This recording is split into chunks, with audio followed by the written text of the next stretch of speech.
Hi, peeps. Facebook family. Instagram family, Facebook family. You might see us on the live video here doing this. Yes. And I'm actually about to take us live here on our recording as well. So now we are officially started on both the show, The Awakened Being, Conversations to Create Change.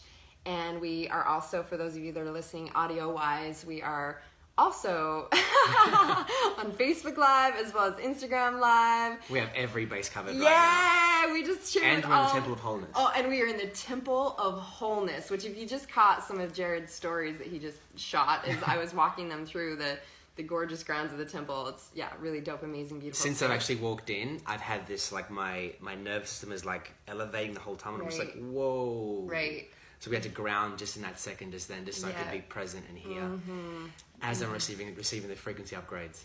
Yeah, I told him, I was like, you guys should just come to the temple because there's codes here for you to recognize. And we have the gorgeous Abby in the background. She's chilling out in recuperation mode, so she might throw in some questions or some shares or whatever. So you might hear the gorgeous Abby behind us over here. So I mean, I'll just set the context to why we got to create a little mini. We want to have a deep dive drop in. Yes. 100%. And you guys are headed back to Australia in a day. Yep. I just got back into San Diego 2 days ago. I was in Australia. You were at our home, we're in your home. Yeah, I was in your home. Yeah, technically my home is wherever I'm at. So I'm doing a global citizen journey, yet we know that my special home base that used to be was here in Encinitas in San Diego. So of course, yes. It's so cool for you guys to be here, and we're like, oh, we'll just cross paths. And we actually just all got to spend time in Bali together for just a couple hours. The first catch up. And what was interesting about that catch up is we'd planned 3 other times to catch up, and it didn't align, it didn't flow. Yeah. But the 4-hour catch up we had was so perfect. And I can't believe it was 4 hours. And it was clean, it was just being we're a whole other dimension. Yeah. It kind of locked us into place of soul family. Yeah, exactly, right? And I remember Jared being he's sitting there and he's breathing and he's like, my body's a little activated. I'm kind of activated being around you. And I was like, yeah, that happens. It happens. So it was a deep remembrance, And this is what's so beautiful about it. I think there's so many things that we could share. We could go, this could go any direction, and this is why we love to just hit record and share what's letting it coming flow through. how it needs to today. Yeah, and as we were just talking about, obviously you coming into the space and going, whoa, right when you walked in, you were like, whoa. You feel this, you feel it's like this lifting up energy.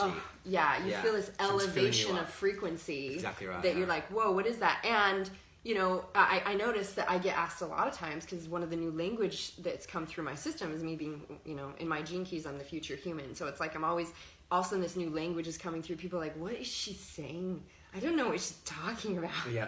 I don't know what she's saying, but I feel it in my body. That is actually truth. I think we spoke about this last time we connected. We're talking about how there's the thing about, should I speak in a more relatable context so people can understand more, and it's it's not even about that, it's about them feeling the frequency of what you're saying. And I also I align to that if who's gonna bring that frequency in, it's this is part of my role, is that I'm here to bring in the new code so that the highly evolved being, or us as the new earth and the new human that is literally there, has a context of how to operate. Right? So until we start to speak the language, it's if we didn't speak the language of love, everyone would still just be operating from a language of what we've been raised in, which is the language of separation and judgment and fear and all projection. Those things. And so when we start to speak, acceptance and love and understanding and honoring and wholeness, we become a model, an example and a model for someone to have that internal representation. And it was actually, I was updating with my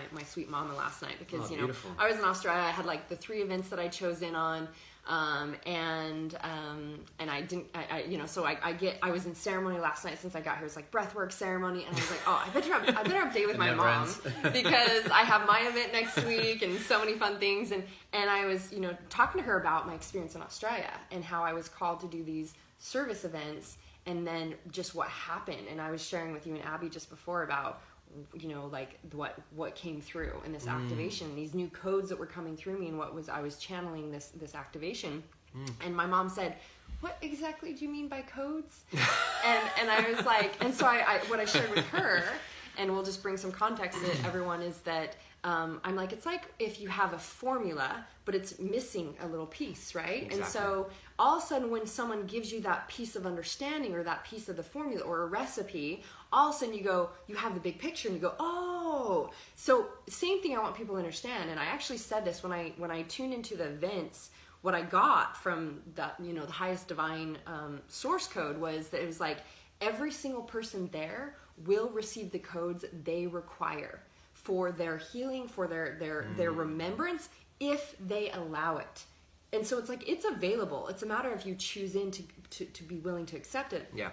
And so it's like when you all of a sudden have a context of understanding, you have an internal representation to something, then it's like you're open to it. Now you see the possibilities of it. Of course. Where before, when you didn't even have it in your realm of consciousness, it's like if you're only raised in an abusive environment and where there's lack and scarcity and fear, we're talking about the Frequency Alliance key codes, right? Which you're now wearing. Now wearing it. Exactly. Abby's now wearing. These are from my other company where it's giving you divine frequency. And it's like all of a sudden you have like if you experience being around someone, so someone all of a sudden is experiencing being around you and Abby, and they're like, whoa, the way they talk, exactly. the way they operate, how they treat people, it's like, oh my God, I feel this energy coming from them. And now they go, oh, I have context to life can be that way. Exactly. I can experience it that way. We teach them through embodiment. Right. And I think one thing that I've experienced, like, I mean, the whole idea or the concept of codes was brought into my awareness from actually you and Azria, actually, the first two people that I heard say it. And I'm like, okay. And I just kept listening to you guys speak about it, and it started to sink in more. Yeah. And what I've related it to is it's like taking things from the mind or logic into embodiment. Yeah. And what I've experienced is when someone is saying it's the codes, it's that moment when what what has been said to you so many times, or as an example, like the thing around being worthy. Yeah. We can tell each other that you are worthy, I am worthy. But then when you have a divine, when something really comes into the body and you feel that frequency of I am worthy is a complete different experience to someone saying you are worthy. Yeah. Do you know what I mean? So it brings it into embodiment faster, and it's like it feels like a click into place. And you're like, oh. Yeah. It's like an embodied aha moment. Well, and the thing is that I find there's different layers to it. And because it's interesting, I'll get people that will message me that are like either in my programs or they're like, I've heard you say over and over what's coming through you, and I never understood it. And then they have an experience and they go, oh, I get it. Yeah, breathing and meditating. Even though myself, like I personally have taught for the longest time, like, like self-love and all these specific things like integrity, embodiment, it's like, I've had different layers and levels of like, whoa, I just embody that at a whole nother degree. Yeah. That now I'm in that. And the thing that I want to bring a little understanding to that you mentioned was it's actually when we take out logic. Because the thing is like everyone's trying to figure it out with their brain. But what you brought context to is that you get to feel it in your body. And because when they're like, we want to have logic around something, and so when people are trying to wrap their brains around it, I really feel like that's just something that fucks everybody over. Exactly. Because there is no such thing as logic. Like logic doesn't exist. Because if we go out of logic, we go 1 + 1 is 3. Or 1, sorry. That's not. See, that's why it doesn't work. 1 + 1 is 2 in logic form, right? Yeah. In our understanding, no, because 1 + 1 can never equal 2 because there's always the interdependence energy of the 1 + 1, which is 3, not to mention your interdependent. So it's like all logical formulas and terms don't exist based on the perception you're looking for. So if someone's looking for something based on out of their logic, out of their truth, they find it. Exactly. Someone else can have a completely different understanding and they find a different logic. And so logic, literally, it's all a mental mind fuck. It's just a Mayan illusion. It's a mental masturbation program that just keeps you in something that's disconnected. Exactly. And so actually, it's when we are, there's something to it in that, yes, when we can receive some information so that people go, okay, I can kind of get that. Yet it's like you said, that when we just open up and go, okay, I don't have to understand it. Let's actually take out logic. And go, because someone that's just had an abusive, horrible, hard life, you see how they're like, but I can't, but this, me, da-da-da-da-da. And it's like, until they're willing to go, okay, wait, drop all the trying to wrap your head around how it works and how you understand it. Exactly. Can I now actually just see an internal representation of someone who is showing the possibility of it?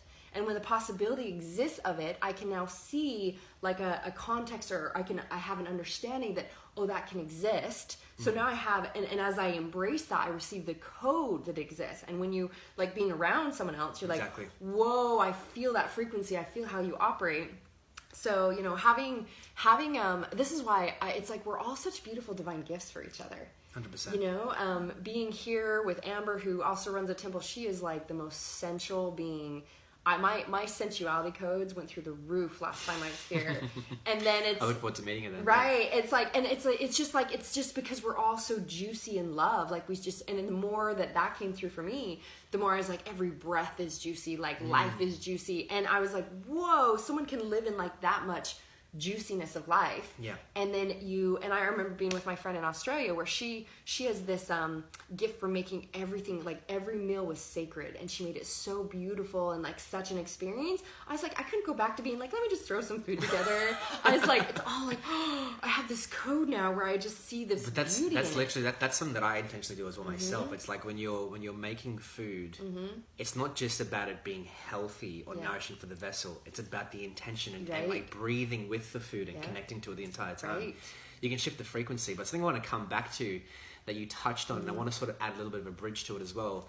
You were speaking to basically people receiving the codes based on the embodiment of somebody else. Yep. So you're the embodiment of the wealth frequencies and so many other things. Yep. And people receive that by being in your vortex, in your environment. And we just walked into that bathroom and you guys were like, whoa, and I was like, luxury codes.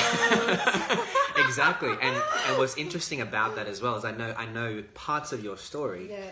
And for people to find a place of resonance and seeing that your story wasn't always, you didn't always embody the wealth codes. Because otherwise they're like, oh yeah, whatever, you got. You were born that way, you're from your parents, whatever. Yeah. You know what I mean? And it's our ability as leaders to be able to tell our story so that people can connect to it. Now yours was as a waitress making $2 an hour. Yeah. You've grew obviously up on been a farm, had to grow our own food to survive. I was pushing lawnmowers at 6 years old and going and dusting in houses just to buy my own clothes at 6 years old. Exactly. And this is the power of sharing your story. So like I frequently share my story about how I've been through PTSD and severe panic disorder.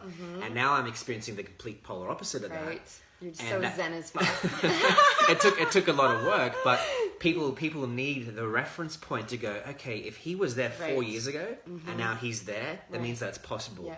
All of a sudden, that little bit of belief makes them go, maybe I can too. Yeah. And as soon as they go, maybe I can too, all of a sudden their story starts to shift. It goes from, but you don't understand to, but he did it. Yeah. Maybe I can too. Exactly. And especially if the person that is facilitating or that you're looking to is grounded and humble and it's like, I can show you. Of course you can too, right? That's the thing. It's like, it's all a choice and we get to honor every single person their choice, but it's like every single one of us, when we come from this space where we know, like, I mean, I see every single person in my space as an equal and greater, you know, in a way that it's like, there's no, even if to ourselves we said, oh yeah, when we shamed who we were in the past, there's still an energy of shame. Exactly. So it's like, and I actually caught this, and I want to go back to also, I'm remembering, we might be here for 2 hours, guys. Oh just my like God. Yeah, I want to go back to time. Will you remind us, Abby, to go back to time? There's no such thing as time. Exactly, yeah. Because you were like, you know, when even the 4-year difference and the opportunity people have when the more they do lean in,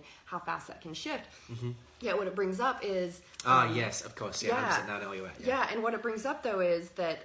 what was I just saying, Abby? Where did I go? Okay, so what we were just discussing before is how it's such a common thing in the self-development sort of spiritual community to experience an up-leveling through so much pain. Yeah. Through suffering. Yeah. Mm-hmm. Whereas... with the frequency of codes, or when you're with a facilitator that's embodied, you can get there faster. Okay, I remember. Yeah? Thank you.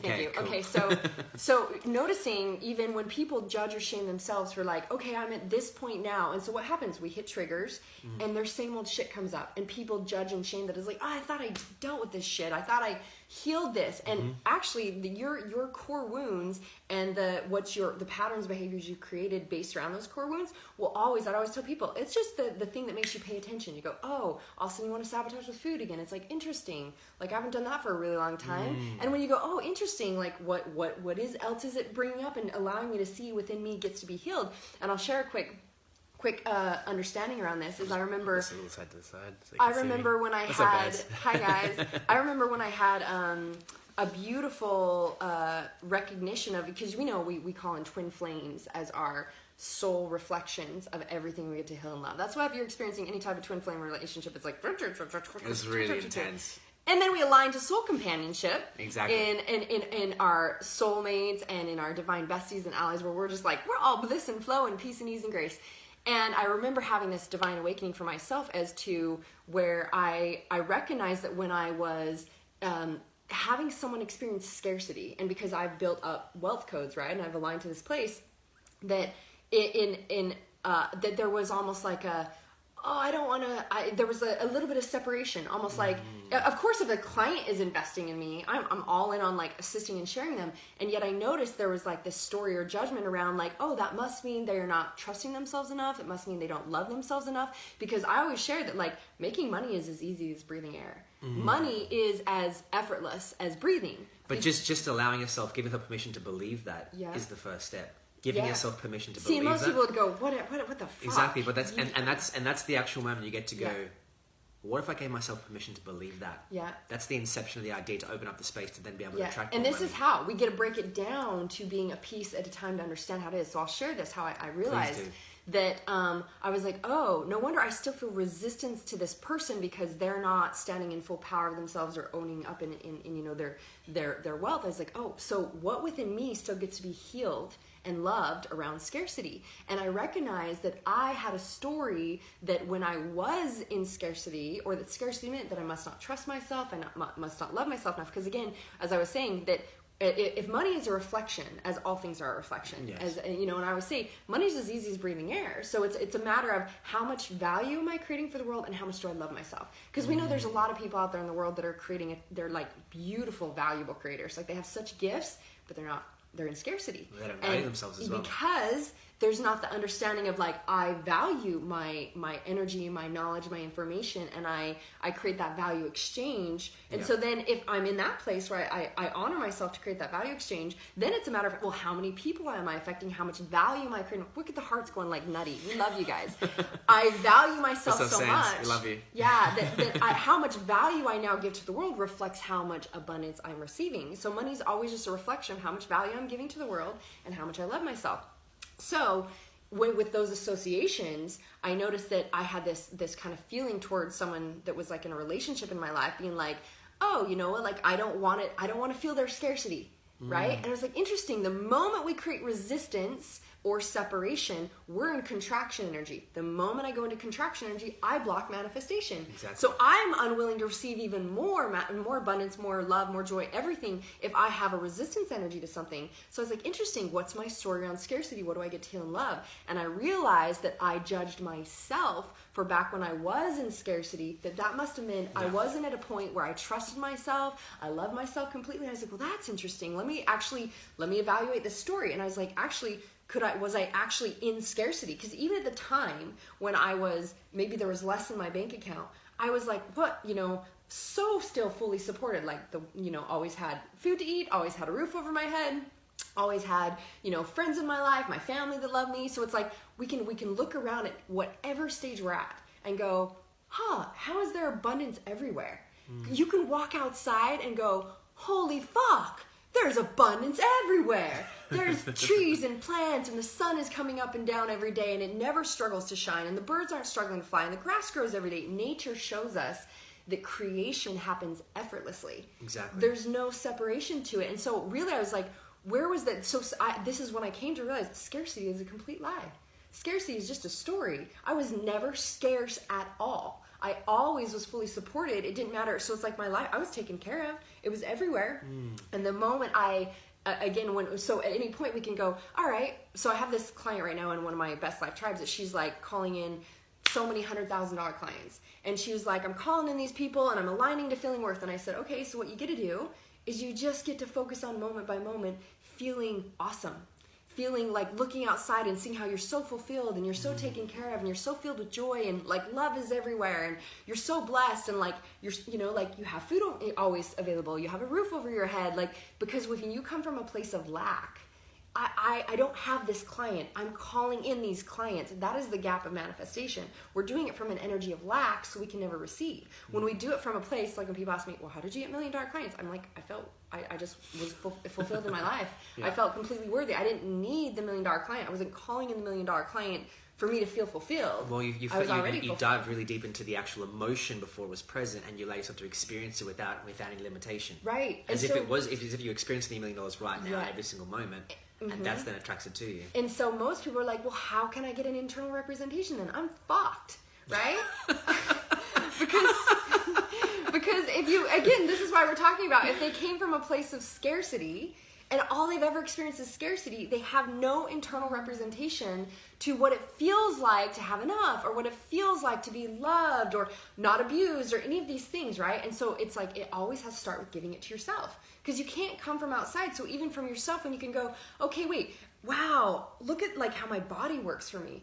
Am I like, I'm breathing, I always have enough air. I'm so grateful my legs work every day and can take me where I need to go. I remember having a car that was so shitty and scary. I wasn't sure it was going to make it from A to B. And it was like not. That's actually fun though, by the way. Having a shitty car is actually fun. I went from having a $90,000 car down to a $4,000 car, and that was the best thing I ever did, because I learned to experience gratitude for that. Yeah, simplicity. Which was the greatest lesson. It's like the journey goes like, I mean, I had the $1 million empire with the mansion that let go. Everything was like, then I'm like off grid, like washing my clothes in the sink and hang drying them. India. I mean, so many places. It's like simplicity. Living on the street. You go from like, to like not. But that's also part of the journey though, because what I realized is, as I had the money, I didn't lose the money. I didn't go down. Yeah. What I realized I needed to cultivate more humility within myself, right, was to not have. That's what I mean. From when I was 17, I had $200,000 from the time I was 17 a year. So it was like, how do I then reverse that so they get the experience of humility and appreciation for that experience that I got to have for that many years? Yeah. And that's when I sort of went, okay, we'll let go of that. I don't need that anymore. Yeah. What I'll do is I'll settle with this. And when I say settle, I don't mean settle as in like, oh fuck, I'm settling. It's like, I can allow myself to experience the same level of gratitude with this. And it turned into a game. I think one thing I want to speak to, based on what you've been saying, is like, sometimes I think people hear that being grateful for the grass, for the trees, for waking up, for seeing the ocean, for taking this next breath. They don't understand. There's a rejection within them because it's too simple, and humanity wants to make things overcomplicated. Right. But the reality of it is that's the frequency. So for the longer periods of time, you can embody the frequency of abundance and gratitude, and that embodiment of that feeling moving forward. Yeah. That's how you start to then attract that level, that experience. Yeah. And I think that the gap is when we're always trying to make it. Oh, but it has to be this. I have to do that before I experience it. And it's like, no, you don't have to. What you get to do is you get to practice for now and start really, really making your focus is your frequency, always your frequency. Right. Because if you're... Peace is my absolute priority. A good example of this. If you're doing a manifestation meditation, you're calling in $10,000 as an example, or $20,000, and you spend 25 minutes a day doing that. But for the rest of the day, you're spending it complaining, in story, in victim, and all the rest of the BS... then 25 minutes as opposed to 23 hours and 35 minutes is not going to make a difference. Yeah. Do you know what I mean? So it's about, how do I embody that every single day moving through? And that the experience in the meditation or in the activation, whatever you experience, is like the deep embodied remembrance. Yeah. And so then you get to take that feeling. How do I be in that frequency? How do I return to that frequency? Exactly. How do I operate from that frequency moment by moment? Yeah. And that also speaks to as well, like ritual. Like, I mean, I go through periods where I like meditate for like an hour, 2 hours, 3 hours a day. I don't go through periods where I meditate for like 10 minutes. Because what happens is the deeper you go into the practice of anything, you then get to realize what that feels like in the body, and you can get there faster. Yeah. And then bringing the reason why you have a solid practice is to advance yourself, to understand and experience that feeling, to then embody that moving forward, so then you can live in a meditative state for prolonged periods of time because you've taught yourself what that feels like. Yeah, well, and when your practice is only meditation, people don't know how to, this is why, like, I don't let people do medicine or anything unless they know how to integrate in their lives. So I totally agree with that so deeply. And there's something else that you said too, where it was like, with manifestation is so when you bring it back to, you're like, I am grateful for, because let's say someone has literally like their life is shit and everywhere they look it's shit. It's like, well, what I can do is go, what is working? And when I do what's working and what is, what can I be grateful for? I can be grateful that my body I have legs that walk, and that I can breathe, and that this, and starting from even that simple thing is, the universe doesn't know the difference between the big and the small, right? And that's why it's like, if you're giving an appreciation is the key to abundance. Appreciation is actually the energy of abundance. Because and there's a difference between gratitude and appreciation. Gratitude is, and you know this, so it's like, gratitude is like, you can say I'm grateful for something, but there's a separation. Appreciation is like, I'm so appreciating you in my life. It's like I'm giving you an energy. So when we appreciate, our body, when we appreciate whatever it is, we're giving out appreciation, and what you give, you receive back. So the moment you're in giving of this love energy and this fulfillment energy and this like honoring energy that I have something, I'm appreciating this thing, you effortlessly receive back. So when we say it is that simple, it really is like, okay, so like this person that, even when, I called in like, the time frame that I call in things, even that people think are huge, is like always less than 30 days. Like it's so fast, $1 million clients, etc. And that's why I'm like, it's not about the okay, I've got to have the number, and all those things actually can separate us, because we go, okay, it's got to look this way, I've got to have that, and like you said, they're like, when I have that, then I think I can do it. What's really happening, so we all get clear, is we're being bitches to circumstance. We're saying, I bring it down really real, right, Jared? It's keeping it gangster, right? All the way. It's like spiritual and gangster, because that's sacred is sexy as fuck. Fucking so nice. It's like we're when we have this what was I saying? Oh my god. It's coming in too fast. There's so many sacred things is sexy. Let's backtrack. Sacred is sexy. What was right before that? Bitches to circumstance. Okay, thank you. Bitches to circumstance. I knew the words would bring it back in. I can't keep up with it.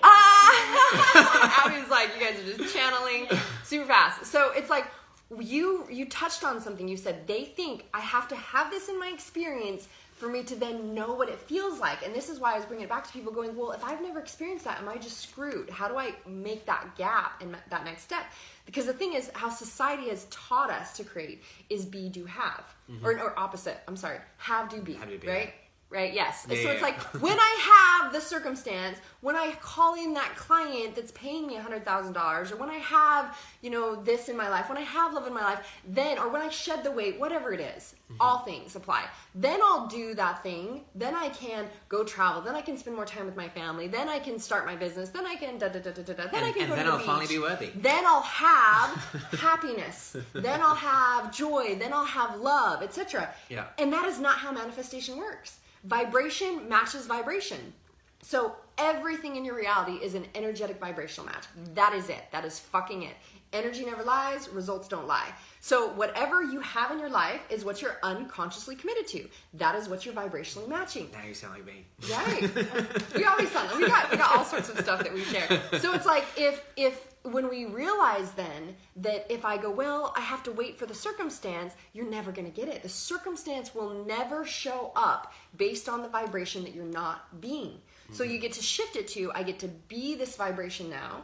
If I am going to be this vibration of abundance, and say someone like literally is barely struggling to get by, and it doesn't matter if you're wanting to call in millions of dollars, or just, my first was like, I just want to pay the bills and feed my babies, when I was a $2 an hour waitress. And I was like, all right, like, so it's like starting from that point, it's like noticing, how do I get to trust that I have that and look for that. That's why it's like, oh, I'm so grateful that, our car always gets us from where we get to go. And I wasn't focusing on the car being shitty or unsafe. I was like, to my boys, I was like, oh, our car's the best. I'm so glad our car is always safe and gets us where we get to go. And we were giving appreciation to the car that we had. Exactly. And we were giving appreciation to having food on the table, and giving appreciation. It was like, and I shifted it to excitement of, oh, how could I create this? And ooh, what would that look like? That is the energy of creation. And that's the biggest shift that people get to realize. Yeah. In everything you do, even if it's self-development work, even if it's just overcoming something like PTSD or anxiety, whatever it might be, it's that energy of, now it's dropped out of my head as well. Give me a second. You just said something as well that triggered something. Wait, we'll have to come back to it.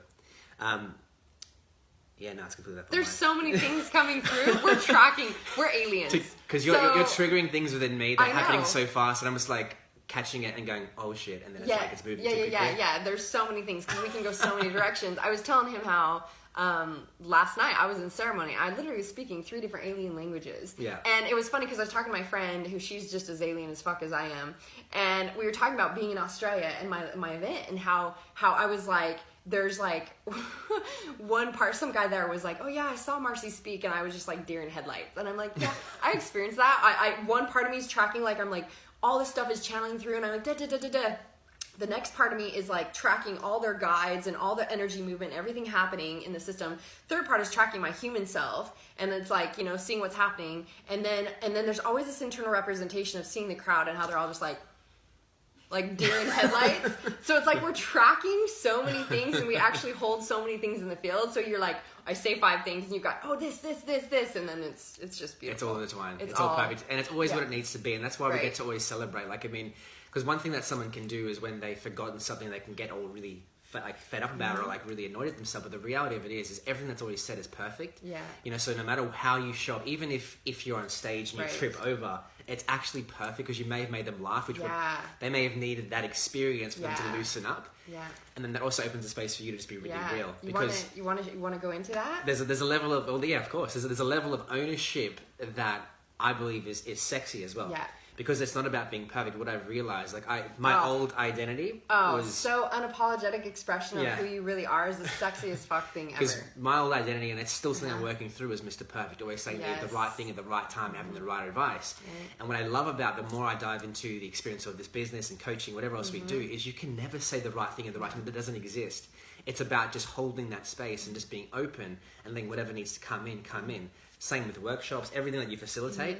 It's like if you've got a structured plan, it's great to have that, and also it's good to just create space for you to Complete just flow. Yeah. Because what will need to come through will come through, and on an energetic level. Because if you're as an example, if you're trying to sit there, if you're trying to, this is a concept I've sat with because friends of mine that do a lot of talk say you should plan the whole thing, all that kind of stuff, and others are like, just jump on, drop in, like let source guide you. Yeah. And what I love is the fact where when you've created that much open space, what you share on that day is the frequency of what's actually in the room, what's actually You got present, it, right? actually What's present in the happening. moment. Because you can, if you're standing on a stage, if you're presenting something to somebody, if you're running a workshop, whatever it might be, and it's like your first time, you also get to allow yourself to trust and go, okay, so there's 6 people here. Right. Breathe into that. Yeah. Their eyes tell you so much. Yeah.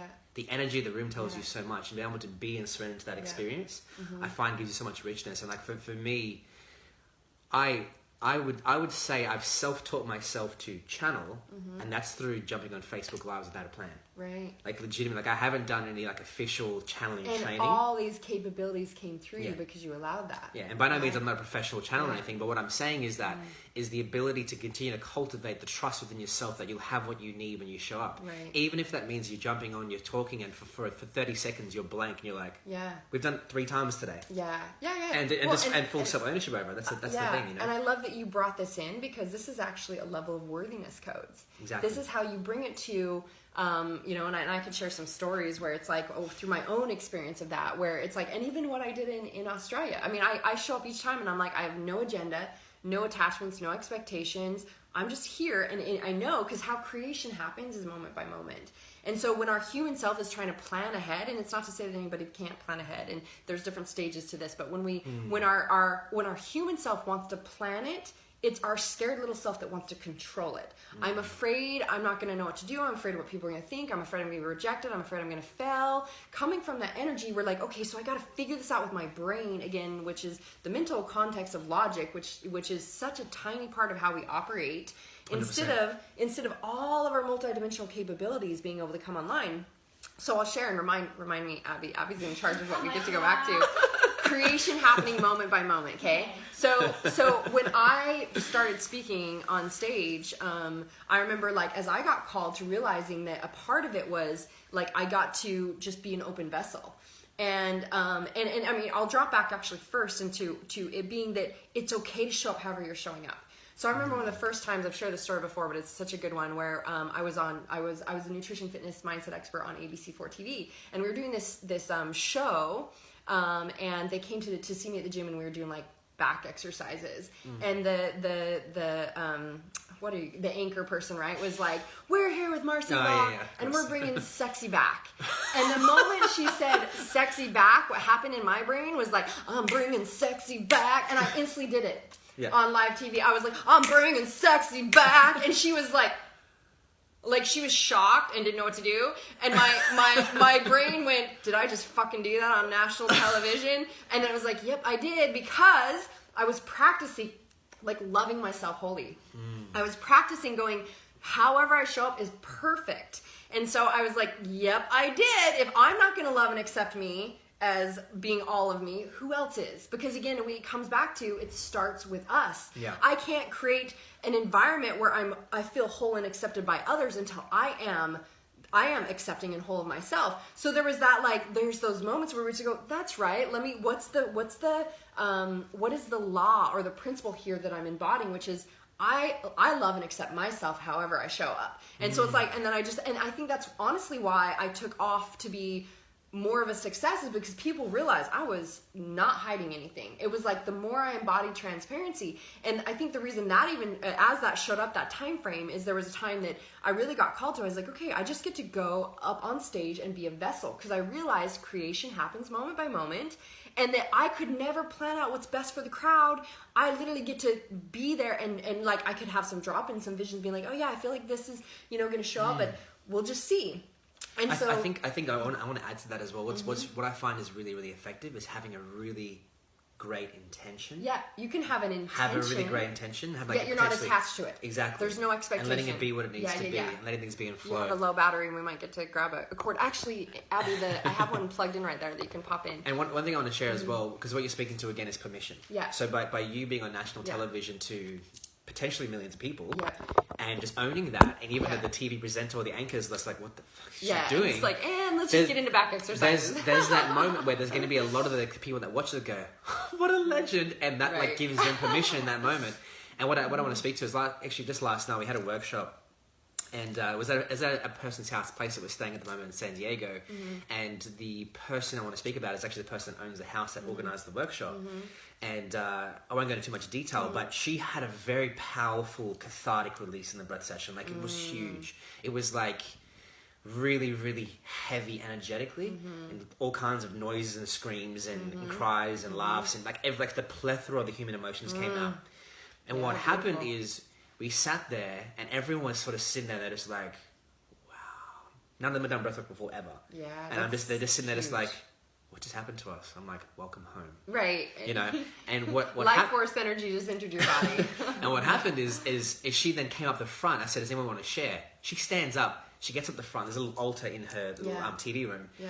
She gets up the front, and she sits there hugging Abby, and she's like, she's in tears, in the fullest, most authentic, raw emotion. It's kind of like that moment of like breaking through in tears, but in her power at the same time. And she's like, I realized my purpose on this planet, and it's here. I am here to give you permission to fully express yourself.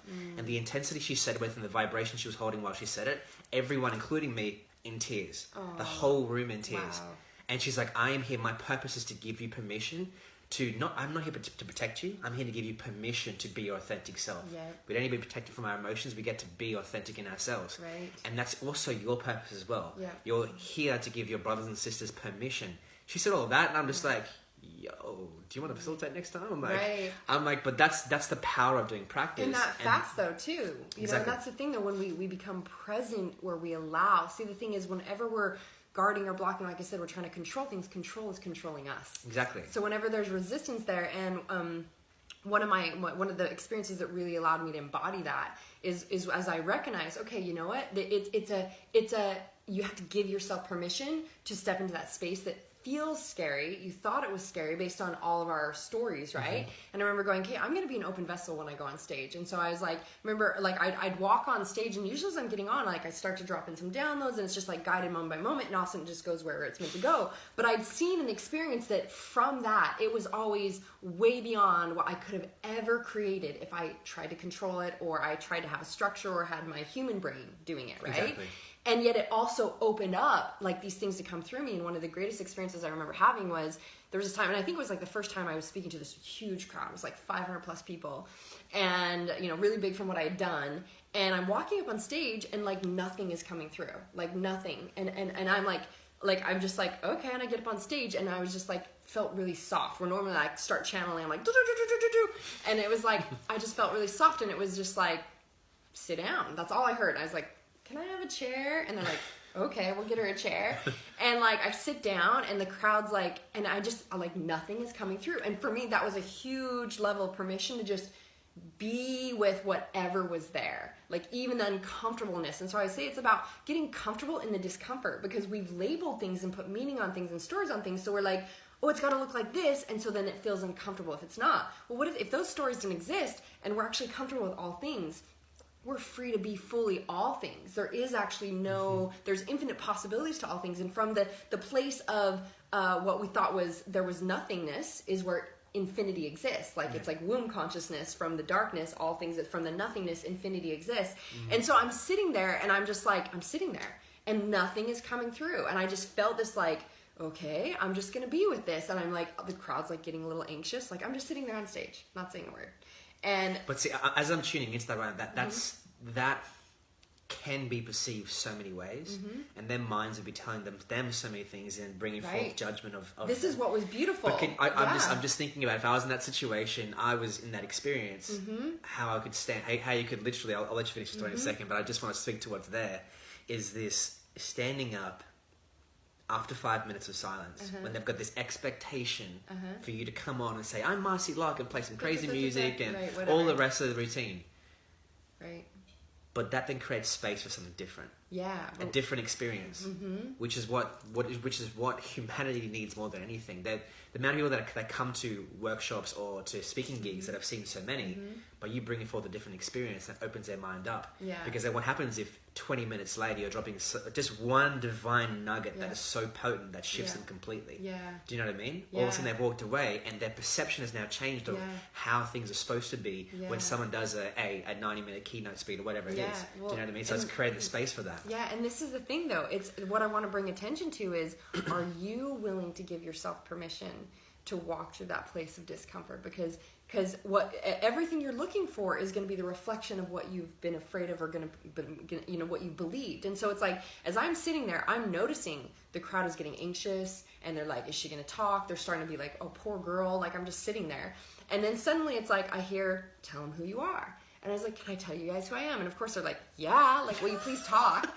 and what dropped in was I had, at some point I had created this, like, I'm Marci Lock, the da-da-da-da, and like this whole little thing about like embodying this like the being that I was remembering, and like who I really stood for. I had done it at one point daily, but I hadn't done it for a while. And so it was like, tell them that. And I'm like, okay. So I start speaking this, and it's really choppy and bad because it's been a while since I've said it. It's like I get halfway through it, and I'm starting to like, and I mean, so then the whole crowd's like, oh, like you can feel the energy and the tensity in the room of like, she is bombing on stage. And I like barely get through it. And all of a sudden I just felt this peace overcome me. And it was like, oh my God. Like, and I got this instant download. It was like, you know what was perfect about that? That's what I'm like, you know what was perfect about that? And the whole crowd is like, what?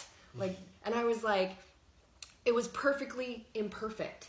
And this whole download came through me where I started to understand. And this is where I teach this now, but it came through in this moment on stage because I allowed the space for it.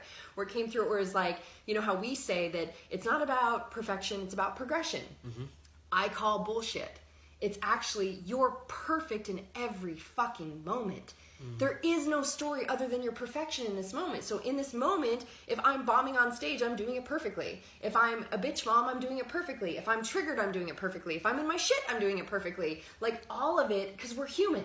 And also with that as well, having the awareness and also the language and the questions to move you through that experience. Right. Because it's very easy to then go into contraction after having that experience. Yeah. And making that mean thing about who you are, but then being able to effectively ask yourself questions to bring out the actual truth and go, okay, why was that for my growth? As an example for that, like for that experience, if the ego or the little girl inside would say, you fucked up, as opposed to, what did I just learn? Yeah. that could be like and I pages could of have notes just and totally journaling. bombed on the stage and been like, well, that was, again, then people go, I'll never speak again. And we go, ooh, interesting. Okay, like, so what are my thoughts or my stories? And there's plenty of that too. I remember the first time I was on TV, like, they had, you know how, like, people do Facebook page for the TV, and people were like, oh my gosh, she's amazing, da da da da da. But then someone was like, how much is one of her programs? And based on how much my program was, they're like, she's manipulative and a liar. And I was like, this person doesn't even know me, you know? And I was like, they don't know how important it is to me to have like integrity. And so it's like, no matter what, you have these experiences that make you call forth to be like, and can I know and understand that I'm just a reflection for that person of what inside them they get to heal and love. If they're not worth what they were like, that's like a mortgage payment or a car payment. At the time, I mean, so much less money than what I charge now. I was like, obviously that person didn't see themselves as value enough to be worth a mortgage payment. Well, or it's a reflection of their story. And, right. And something that you speak about a lot, which I really, really love, is that when someone makes an investment, especially if it's a more expensive one, say it's like 15, 20 grand, 30 grand for a retreat, that sounds like a lot of money. Yeah. But the first step, the initial point of actually investing that money is you actually valuing yourself. That's changing your money story. So much. That involves your money story. Like, I mean, we've been investing more than ever before, and Yeah. our money story is just like, all of a sudden, what was a lot of money is now like, oh, easy. Yeah. it's not a lot of money. Yeah. It isn't a lot of money. And Yeah. also, because you've been in the experience of manifesting in a period of time, the universe works behind you. Like, it's just like, you invested 40, we'll give you 80. And it just does that every time. Yeah. It's crazy. And, Yeah. and the funny thing is, people don't believe it until they actually go, let's make it happen. Let's see how this goes. And honestly, the amount of times that unfold, people like pay a deposit, all of a sudden the rest of the money manifests in 2 days. I always say, because it's the law of parallel returns. Whatever you put energy into, it returns back, you know? And when you're trusting, and see, this is the thing, when you're trusting and moving forward, when you're allowing, like, you're in the energy of like, you know what, I'm here to serve, I'm here to like create, I'm here to be this person, then it all like the support comes in to allow you to do that. Because what I experienced with that, where I was on stage and it just like this thing dropped in, I start channeling this whole thing about, you know, being perfection in this moment and really seeing us out of our divinity, that there's no way So you this can is still ever... the same occasion. Yeah, so there's like, so it wasn't that I just bombed on stage. That's amazing. What came through in that moment then was like, I was like, why was this perfect? And everyone's like, yeah, like, why was that perfect? Because it looked like shit. And then I start channeling this whole understanding that because we are actually perfect in each moment. Everything we're doing is perfect, because as divine beings, if I'm even to speak anything other than my divinity, I'm actually out of embodiment of my divinity. I'm not in integrity with the divine being that I am. So it's like to think that if we're all emotions and we're all things, we're all traits, we're every single one cell of our being is the same as the universe, which means I'm manipulation, I'm honesty, I'm abuse, I'm an abuser, I've been abused. It's like I'm all things, right? So if we aren't to become at peace with being all things and have a story about, again, okay, well, you'll love me when I'm good, but not when I'm bad. You'll love me, it's an exchange, and we'll have love if you act this way or show up for me. That's just the conditional bullshit that we've been raised in. Exactly. Where the truth is that we get to operate from unconditional love, and that starts with ourselves. And as you brought up in before, being like practicing on not being perfect, that was huge for me, as well as like letting go of like me being called to stand as an unapologetic expression. I actually want to and come liberation, back to that. Yeah. right? It's like I got called to that. But what happened was, by sharing that new context of understanding, which came through me in that time, literally it was a standing ovation. It was like the only standing ovation the entire experience. And that embodied me as like, there's no way I ever can do anything but trust the moment by moment with the divine. And as we bring it full circle, even into like what I experienced in Australia, because, you know, having these, you know, I shared a bit with you guys how it's like I just get into the space and we just start to go where the energy takes us. So you follow the energy to receive. The energy and the flow is always where the greatest alignment is. When we go against the flow, we create dis-ease, which is against ease, right? And so from that experience to have, like, just like you did with your breath work, it's like to have people have, like, literally one lady being like, I'm healed, and people having like the most, just what came through me was the next level of activation codes. I ended up channeling this whole thing around like an inner child connection healing that then timeline hopped us to erasing and shifting in Australia, and then brought it back to a connection with your highest self. And everyone came out of that and they were vibrating. It's almost like we created a source code, a remembrance in their system of their source code. And that's why I say it's like we activate that DNA within us, and now they have those codes, and they're like, oh my gosh. So, you know, what one of your peeps that was there, Brad, had said that he hadn't swum in the ocean for 40 plus years because he was afraid of it. And the very next day went and jumped in the ocean and played like a child and was totally over it. And it was like, you know, that's how fast. And I think that's where we started going. And then we went off on all these other 100%. And also as well, there was something you were showing in connection with embodiment, because with the stories that we've all had, and the little boy and little girl within all of us that's created, that's our subconscious mind that holds us and limits us, and that always throws a tantrum and holds us where we are essentially in this now moment. What we get to be as leaders, as all of us, every single person, every person we work with, connect with, and we facilitate with, is we get to be the example and the embodiment of something different, the exception. Because we've settled as a human race for so long, and as aliens as well, by the way, but mainly humans. Most of them don't know they're aliens yet, but someday I'll know when I meet you if you're an alien. We can tell. Abby is definitely an alien. But what's happened is because of the way that, and this comes from our parents. Sexy alien. Yeah, I know. But this isn't even the fault of our parents or even their parents' fault. This is how society has conditioned us. What we get to be as leaders moving forward is the example of something different. So if we choose to go, okay, cool, this is what I could have settled for in the past, and now that this same breakdown is unfolding right now, but I'm choosing this, that's what leadership truly is. It's in that. And you lead by, I always say, leaders go first. You lead by leading yourself. You lead by example, by going first. You have to give it to yourself first. And that's why it's like, it was, as a coach way back in the past, I remember, and we were talking about how fast things can happen, right? 2 of my past personal clients came to my event, and the one I got to spend time with, and she's like, I'm living my dream life. It's because of you. And I'm like, no, sweetie. It never is. I was like, it's all you, baby cakes. I was like, I just got to be a beautiful contract to witness and guide you, and you chose to implement it. And then I saw another personal client who he had he totally wanted to catapult his business and all these things, had a massive catapult of his business, everything. And yet he was in such a different place because of his level of leaning in and allowance.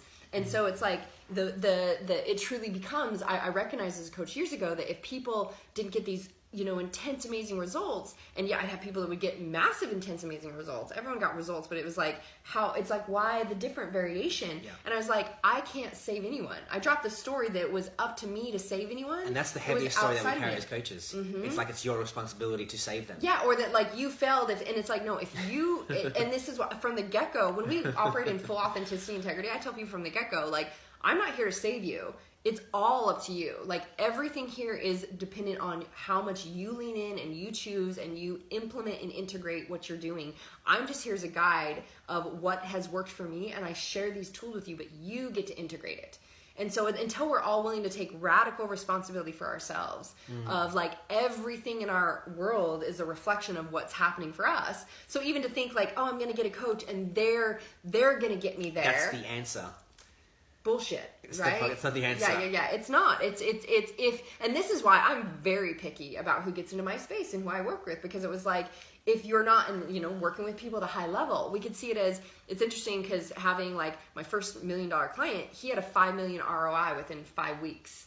And it was because it was such a big investment and he implemented everything that I said. And then it was interesting to be where I did these service events and offered it for $108, and how less people showed up because it was such a minimal investment. And that's why I'm like, this is why I work with people that they're like highly committed. Exactly. It's like they're gonna, when I was a $2 an hour waitress, my first coach was $15,000 and I had $10 to my name. And it was like, do you think I did everything that I was taught? Yeah, because I was like, 100% because you're invested. Yeah, I was so invested in myself, right? 100%. Yeah. It's always a reflection. Yeah. What do you think, Abby? Should we? Have you got a question you want to throw into this? Well, you want to talk about time, or have you kind of covered that? Well, I think that's let's frame that a bit, because it is to notice here we've been doing immersion experiences. I have like my retreat next week. Of course. You've got yours coming next up week. in Bali. Is yours next week too? It's the 15th, so that's mine's the 11th 10 through days. the 16th. So yeah, like super close. Like you can do both if you wanted to. Right. Jump on a plane the 16th. Yeah. But I think let's speak to what our experience of immersion is, because I was saying to you in this bedroom over here before we jumped on. It's like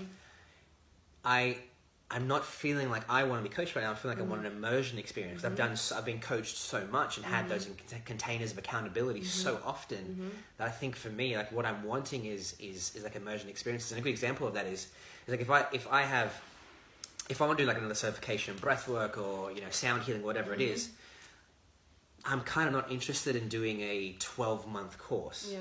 What I'm more called to doing is like a 12-day immersion where I'm like fully immersed, because you're in this environment where my only focus is My this. brain is like, oh my God, yes. Yeah, yes. like my only focus is this. And because in 12 days, you can cover more than you can in 12 months if you're doing it in a really intentional way. When you've still got the kids to worry about, or this to pay, and this to do, and this to do at the same time. Medicine.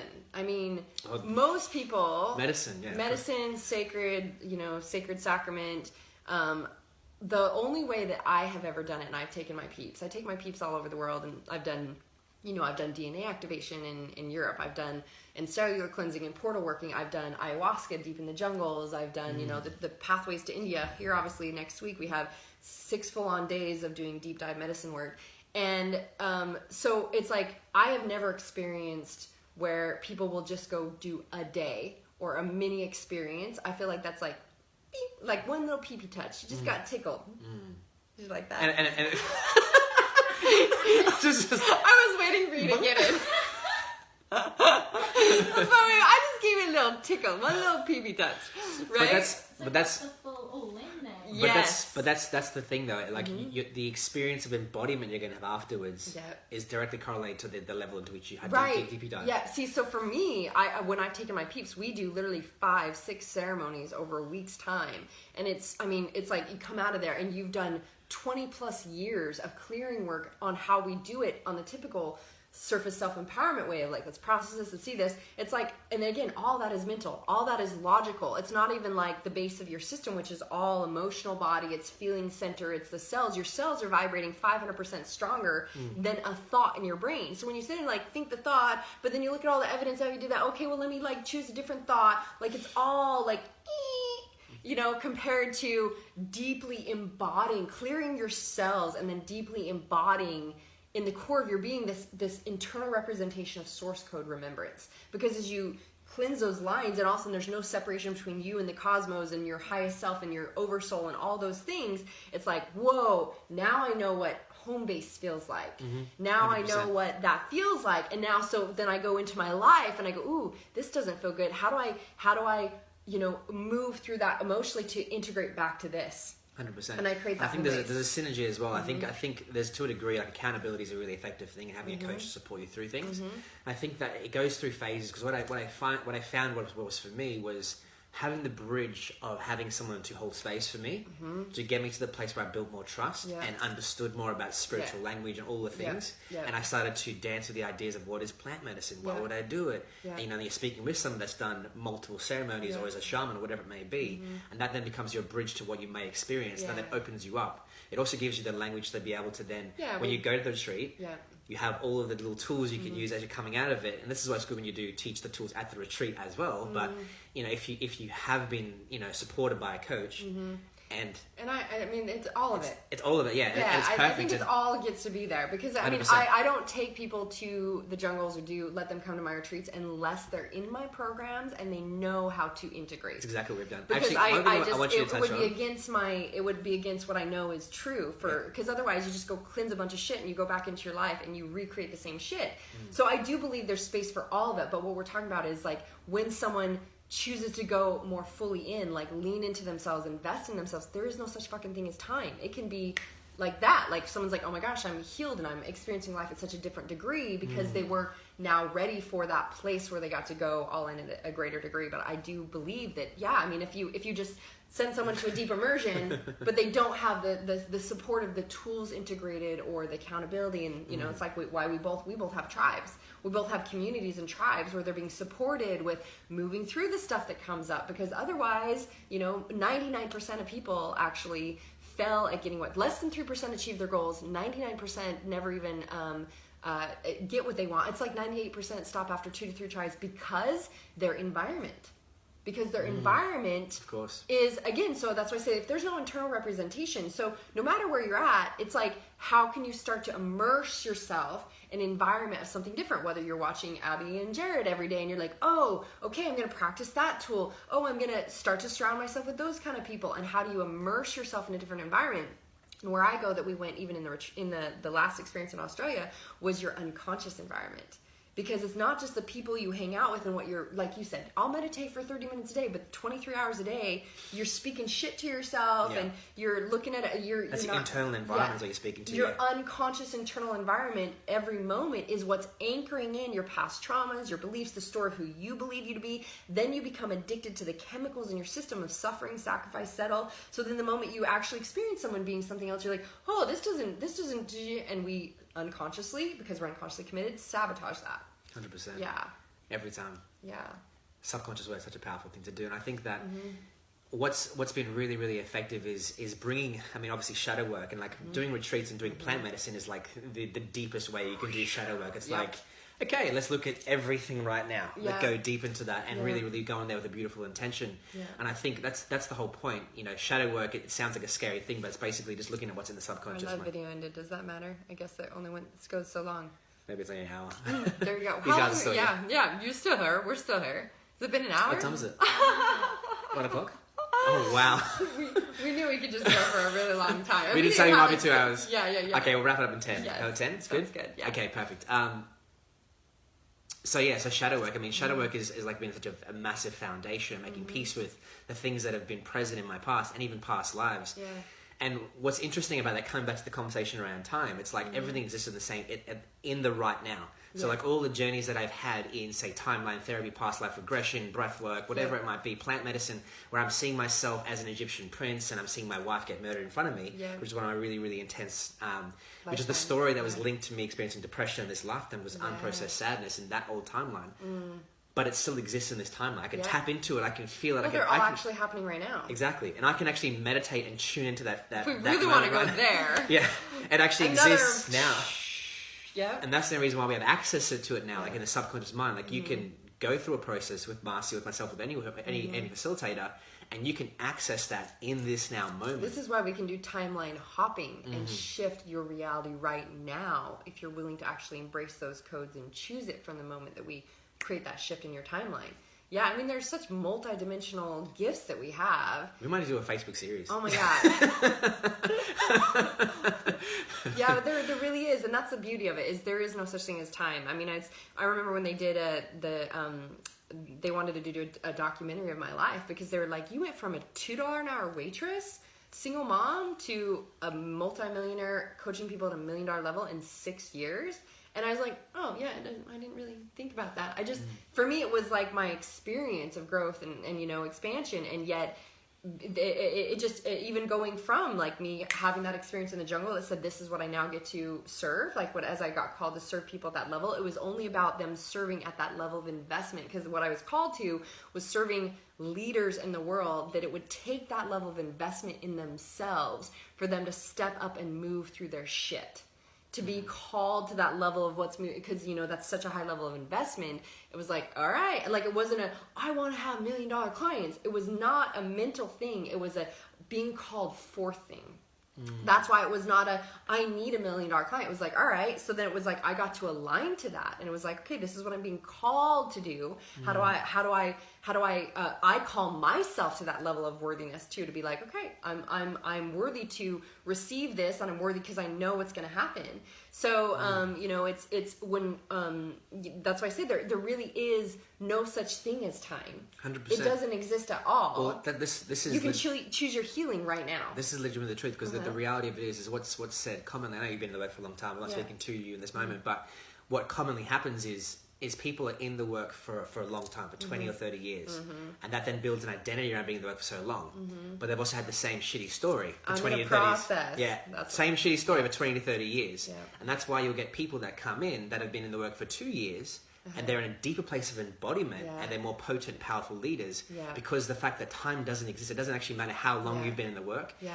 I've worked with people that in 3 months are more embodied than people that have been doing the work for 20 years. Right. And that's the actual reality. If the goal is to embody liberation, love, compassion, and courage, if that's the vision and the journey, then it doesn't need to take 20 years. It doesn't need to be pain. It doesn't need to be, I did a ceremony, so I'm in my process for the next 6 months. Right. It doesn't need to be, this happened to me, so I'm in my process for the next 3 years.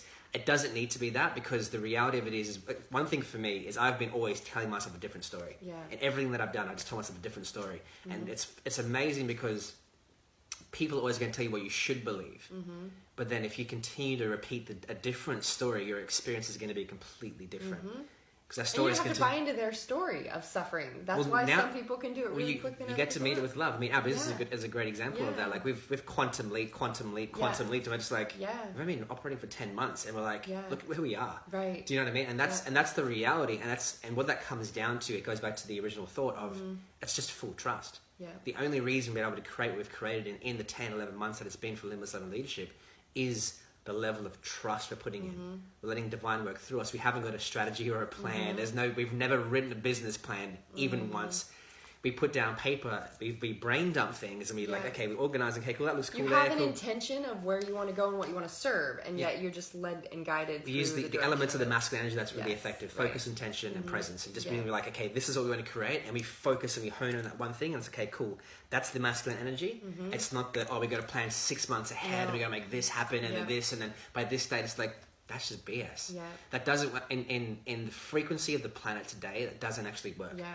We actually have experimented with trying that. And it's just like, as soon as we do it, we break down. As soon as we've tried elements of that, break down. Yeah. Break down. Because it's against ease. Exactly. And this is the shift of what's actually coming forth, is the rise of the feminine and the understanding that this is how creation happens. This is why I said creation happens moment by moment. When we have this, like, so when I first even started one of my first businesses, it was like, I literally was like, moment by moment, like, okay, we're starting this on Monday. Okay, what am I going to teach them? And, it's just... That's literally the journey. That's the journey. But that's what allowed me to be in tune with them and what was the most authentic. This is what they require. And that's the same thing getting on stage. It's like, how could I ever know what the group is requiring until I'm in their energy and I know, and I can have things drop in and have an intention, but no expectations. And I've had people ask me, will you come teach on manifesting money and wealth? And I'm like, I'll come as long as you know whatever the fuck comes through me is coming through me. I was like, as long as there's Gangster no... Marci. Like, Do you get that gangster on the phone call? Like a full professional, like... Oh, totally. There was actually somebody was laughing that there's a time I got on a podcast. I shared the story because it was like a teaching moment where I got on to do a podcast and just the word fuck came out. And a guy was like, oh, no, we got to start over. You can't swear on the show. And I'm like, thank you, my friend. I'm like, I don't think this is a fit. I was like, I'm not going to do your show then, because it would be out of authenticity that, I'm fully unapologetically expressed. And that's what I teach people. And so, if I pretended to be something I'm not on your show, people are just going to see who I am later. Just in the thought of that, the thought of, I can't say that, it's like, it creates this like contraction instantly. Right. Whereas when you can drop in and relax and just let it flow through you, and it's a completely different experience. Yeah, that was a whole lesson for me of like being raised Mormon, LDS, a really strict religious system, and even to choose to give myself permission. And then the first time on stage that wanted to come through, and me being committed to being an open channel, I actually blocked it. And then I was like, oh, why did I do that? And I got to look at my stories. Well, if I say this word, then people are going to think I'm bad, I'm not spiritual, they won't hear my message, all this. And I was like, interesting. I'm afraid of being judged. My little girl is afraid that she'll be rejected and judged. And am I bigger than that to know that it doesn't, if a word controls you, if I say fuck and somebody goes, oh, I really don't like it when she says that. I used to do that too. And it's like, who's controlling you? The word is actually controlling you and your experience. And this is again why when we drop that there's any attachment to any experience outside of ourselves or circumstance, everything's a divine reflection. So something you said I want people to hear as well. It's choose to give yourself permission. I've been seeking out permission like almost every single day whenever I'm online. It's like permission. That is the key source for liberation. Yeah. It's in a world where you get told you have to do a certain amount of things to get love, to be accepted. Way, And as an adult, as a human being, as a sovereign being, you get to choose to give yourself permission every single moment. Yeah. As long as it's not bringing any harm to anybody else, Yeah. then you are clear. And that's what you just said you guys have just done. You just like, it's a trust thing, but the trust is permission. The trust is like, Exactly. I trust my own seership. I command my own sovereignty. This is what feels good. This is where we're feeling called to go. And when you, even though the stuff is always going to come up for all of us to be like, ooh, that feels a little scary, to just, you know, probably the first time you did Facebook Live and you just thing. Now I literally can't plan. I'm like, I start getting downloads. I'm like, record. Yeah. Hi guys. Blah, blah, blah, blah, blah. I can't. I literally can't plan because I'll actually. It shuts me down to try to less plan. effective. Yeah, and so I just get to be an open channel. And so as you did that though, the capabilities came more through you to feel like to listen and to hear and feel what was coming through. And yet in each moment, it's giving yourself permission to trust the sovereignty of who you are, to trust the process of life, to trust the universe, and know that is actually how we're divinely built and created. That is creation. Creation happens moment by moment. It doesn't happen like, I'm going to plan this all out. That's all a head fuck game. And what I see that people do is when they do that, then it's like, it's not working. And they're like, why is it not working? And it's because it's out of alignment. It's out of alignment from who they truly are. And so it is. It's such a beautiful divine embodiment of just moment by moment surrender. Just like this. We were like, I don't know, what do we want to talk about? I don't know, we'll just push record. And we'll just Let's just see what unfolds. No plan, no structure, no nothing. Just we pushed live 3 times. So. Right? Live, and we're golden and good. So... And it was perfect. Yeah, in the temple of wholeness. And so, if anything, guys, it's, you know, it's like you take what you can receive. And I think one last thing I want to add to that as well is all we get to focus on. You know, one thing. This actually comes from my dad. He probably says it to me on average like once a month as a little reminder, and I'm glad that he does. It's not from a place of condescending. He's just like throwing me little nuggets away. So he's like, focus on the one. Focus on the one. Yeah, so like life is a cinch. Yeah, if hard is hard. Yeah, if you're jumping on, if you're doing any type of facilitation, Facebook Lives, coaching, whatever it is, you focus on supporting the one person. Because if you jump on stage, if Marci jumped on stage and did that one talk where she was in breakdown at the start of it, or was like stopped and couldn't speak, and then all of a sudden, if all that she did was when she then had that massive download to speak about perfection, then spoke to the whole thing of like, wow. If one person stood up and had a standing ovation, that could have transformed their entire life. They could have saved their life. Yeah. Potentially even their family's life. And that person then experiencing that embodiment then goes to be a leader in their life. Yeah. You know, so it's amazing when the 1,000, the 5,000, the 10,000, the 20,000 watch. That's amazing. It's great. But when it's what I've noticed and what's been a beautiful revealing from the universe is sometimes I'll do a video and my ego wants to say, oh, you only got a certain amount of views. Yeah. But then I'll get like 15 direct messages saying, that was exactly what I needed to hear. Thank you so much. I love you and whatever. Like, do you know what I mean? So it's just interesting how the mind wants to work, but then what our soul has for us is something completely different. And when you see the mind, its job. So, I mean, of course, as we move through, we talked a little bit the other day about how ego is our best friend, like one of our best friends. And I'm just saying that like the mind is literally just framing it based out of your story. You get to know that all the time. It's only seeing it through the context of consciousness you have. I have to say, the fact that you've said that has graduated you to like bestie level.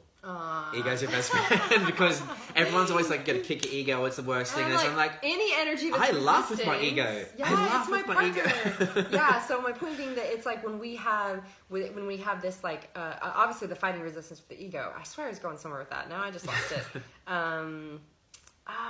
What did you say before that? Ego. Before ego. Before I said serving the one. Yeah. Okay. So what's beautiful, is that came up for me with Australia because I go from having retreats booked a year out in advance, anywhere from 15 to 30,000 to go to one of my retreat experiences. Any one day type things with me were like $5,000, and I'm like, I'm called to serve at what? $108, really? And it being like a small event where I'm like, this would think you'd think. Yeah, I had people messaging me, are you serious? Are you kidding? I'm going to fly in from other countries because they've never heard me do something so low. So the people who knew me and saw the value in it, and then everyone else is like, I don't know who the fuck this chick is, and I don't know, maybe I'm kind of busy on Saturday. Like, yeah, exactly. And I noticed how it triggered my value, and I was like, this is just all human stories. It's like, this is what I was called to do. This is how I know that I was called to serve. Meanwhile, the universe is taking care of me in all these ways. I had an investment drop in the beginning when I got there that was like, someone needed a last $20,000 for this thing that was this beautiful project for creating free energy on the planet. 3 times return in 2 weeks. So my 20 grand turned into 60 grand, just like that. Like that was like, sweet, thank you, universe. And then meanwhile, I'm like getting offered all these gorgeous places to stay for free, which I've never done before. It was like the universe just was like, we're serving and supporting you. Again, because I'm just in the energy of like, I wasn't doing it for any strategy or reason. I was doing it because that's what my soul was calling me forth to do. Meanwhile, of course, I picked up people who want VIPs and are going to come to my future retreats. It's just like, of course, that's going to happen. Always happens. And yet, to know that to have some people say to me like, yeah, that transformed everything for me. That transformed my world. And I was like, you know, I had soul contracts with these people. And I'm here to activate the codes. They're activating the codes. And when you bring it back to the thing that you said about focusing on the one, it takes me back to like back in the day when I started my first, I did 90-day mind body transformations in gyms as I then became like nutrition fitness expert on ABC4 and evolved then into the mindset and the feeling bodies and DNA activation and working with ascended masters. And I keep getting woo-woo more and more and more. Yeah, I remember the first group that I had, there was 10 people. And what came through me as we celebrated their graduation, I was like, we're starting a revolution of living in authenticity. My human brain said, bullshit, you got 10 people in the room. And what I experienced though, there was this time I was in, and it was before I was on TV. So it was like, after being on TV, there was times my boys were like, Mom, people are following us again. You know, like we'd go to the grocery store and get people looking and like taking pictures or doing stuff. But it was before this. And I had this one group going, and there was this woman like following me through the store. And she finally comes up and she's like, I just have to say hi. She's like, my friend's friend is in your program. Mm-hmm. What she's taught my friend, you know, my friends taught me, I've shared with my family, and she's like, my family has had a complete revolutionary shift of healing. And I'm just like, I was awestruck, like the one. That's exactly. That is, it's that's the. It. And so what ended up happening at this graduation, because they all got to invite their friends and family, that's how it rolled back then. This older couple, this looks like grandma, grandpa, comes up to me at the end and they hugged me and started crying. And I'm thinking they're like, you know, a family of one of my participants, and they were the grandparents of that chick. So they were the grandparents of the chick who her friend's friend was in my program, and they said from what she, you know, shared with us, our family came back together and reconnected and healed all these from like I would teach them how to have, you know, conscious communication and seeing obviously what their beliefs were and their thoughts and how to break all that down. And I teach an easy 5 steps process to walk people through this. And it just, I was just in tears and in awe that this whole family that I didn't even touch personally had this whole shift. And I was like, holy shit, we are creating a revolution. That is, if anyone has a question, why you do so much self-development, that's the why right there. Because the stuff that you learn and embody and can then teach to others, because we're always like that as well. Like whatever you learn from us, share with somebody else. Right. That is the best thing you can do. Share breath work, share mindset tricks, share anything with them. It's all truth. It's all love. Exactly. So that frequency, then it also supports you in growing more yourself, because the more you teach somebody else, you get rewarded again, you know. So it's just this beautiful cycle of growth and expansion. And we'll bring this back with embodiment and codes, is that, I mean, I get it all the time now that, like, people from just the event, they're around me for a couple hours and they're like, I have never felt the frequency from someone of just this divine unconditional love. Or like, you know, you speak, and like yesterday, meeting a couple people last time, they're like, you speak, and I'm like, what's this? What are you doing? Like, you know, and it's because, and we don't realize we are this vibration. We are this essence. We are this code. And that's why, I mean, people would pay a lot of money to just be in a VIP experience and have these codes, but you can also, just from watching you, there's always a place to start. Exactly. You can pick up and realize. It bridges to each other. Yeah, and see the possibility. And when you see the possibility exist, then you know that you can also create that. Exactly. So for every single person, wherever you're at, it's like, oh, now I can actually see what's possible, and I can start to embrace that and practice that, and then you pick up those codes, and then you become that frequency, and together in doing that, we all rise in love, and that is how we change. Together we rise. Together we rise in love. So, and I always say we rise in love. So it's like we literally bring. This is how we are bringing in the new Earth frequency codes, where what we'll shed is scarcity, disease, sickness, because all that comes from low vibrational frequency. All of us get to be, there's so much wealth and abundance in the world. Like, it's like, there's plenty for everyone to be taken care of. There's plenty of resources for everyone to be taken care of. It exists already now. It does right now. It has for like 30 years. Heaven is a state of consciousness. Heaven is on earth right now. Thank you. So it's like, It's all available, but it's a you're only metaphor. seeing this life in this world where we're in lack and scarcity and separation because you're choosing that context of consciousness, and that's how you're operating. This is a from very triggering thing to say if someone's Christian. I grew up Christian myself, so no disrespect to anybody. But what I realized through my own personal practice and the bits and pieces that I was reading throughout time was that I realized that heaven and hell is a reflection. It's a metaphor. Yeah. It's a reflection of what we create in our own life in the everyday moment. Exactly. Because see, what we're in the business, what we're co-creating always is heaven on earth. This is what this is our vision for our future. The opposite to that is being in breakdown, being in depression, being in PTSD, being in jail, being somewhere that is essentially a man-made experience of hell. Yeah. You know, so for me, you know, not to say that anyone else's beliefs are wrong, but for me, my understanding of heaven and hell is a metaphor for what we create in our life and what the choices we make.